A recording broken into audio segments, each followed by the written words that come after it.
Toe sê die beer, klop julle kinders asseblief tog 'n bietjie sneeu uit my pels. Hulle gaan haal die besem en maak die beer se pels so mooi skoon, terwyl hy hom voor die vuur uitgestrek en behaaglik brom. Nie lank nie, of hulle word baie eie met die ou lompgas en vang allerlande streke aan met hom. Hulle pluk hom aan sy pels, sit hul voete op sy rug neer en skommel hom heen en weer. Of hulle vat 'n laaitjie en slaan hom daarmee, en as hy brom, lag hulle net. Die beer laat hulle maar begaan, en net as dit darm te erg word, roep hy, laat my net lewe, kinders. Sneeuwwitjie en 'n Rosierooi, 'n prins word tog nie gelooi. Toe dit slaaptyd is en die ander bed toe gaan, sê hulle ma vir die beer, jy kan maar daar voor die vuurherd bly lê, dan het jy darm skuiling teen die koue en die onweer. Toe dit lig word, laat die kinders hom uitgaan, en hy stap deur die sneeu tot in die woud.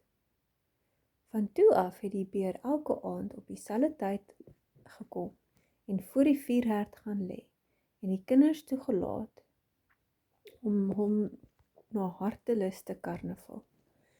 En hulle het so gewoond geraak aan hom, dat hulle eers die deur gegrendel het, nadat hy ingekruip het.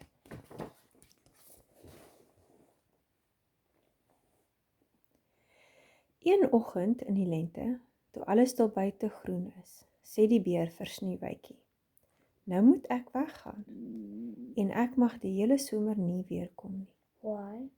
Waar gaan jy dan heen, liewe beer? Vra Sneeuwwitjie. Ek moet na die woud gaan en my skatte teen die bose dwergies beskerm.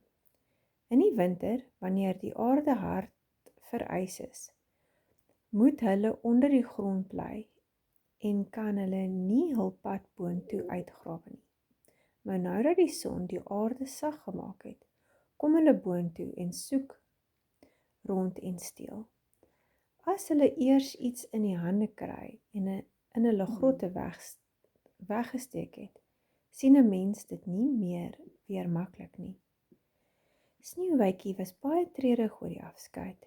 Toe sy vir hom die grendel oopskuif en die beer uitgaan, hak hy aan die slot vas en 'n stuk van sy vel skeer oop. Dit is vir Sneeuwwitjie klompieleet asof sy daar goud sien deurskyn, maar sy is nie heeltemal seker nie. Die beer draf haastig weg en verdwyn tussen die bome. Die laaste bladsy.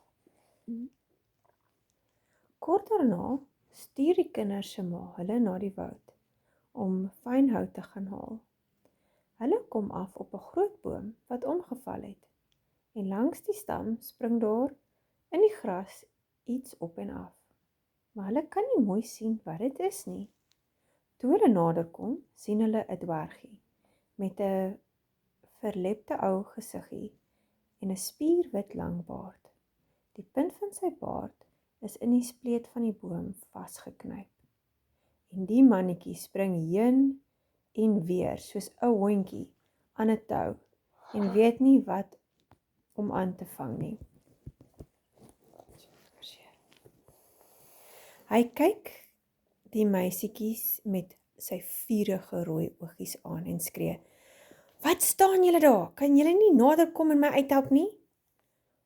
Wat het jou aangevang, mannetjie? Vra Rosierooi.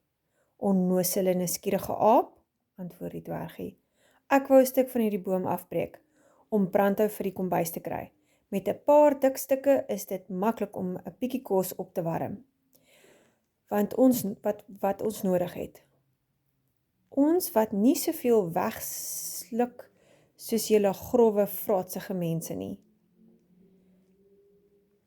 En ek het die kuil met my net mooi ingeslaan en alles het goed gegaan, maar die vervlakste hout was te glad en die kuil het uitgespring en die spleet het so vinnig toegeklap dat ek my mooi wit baard nie kon uitkry nie. Nou sit ek hier, vas en kan nie weggaan nie. En dan lag julle verspotte melkgesiggies nog. Sies, maar julle is naar. That wasn't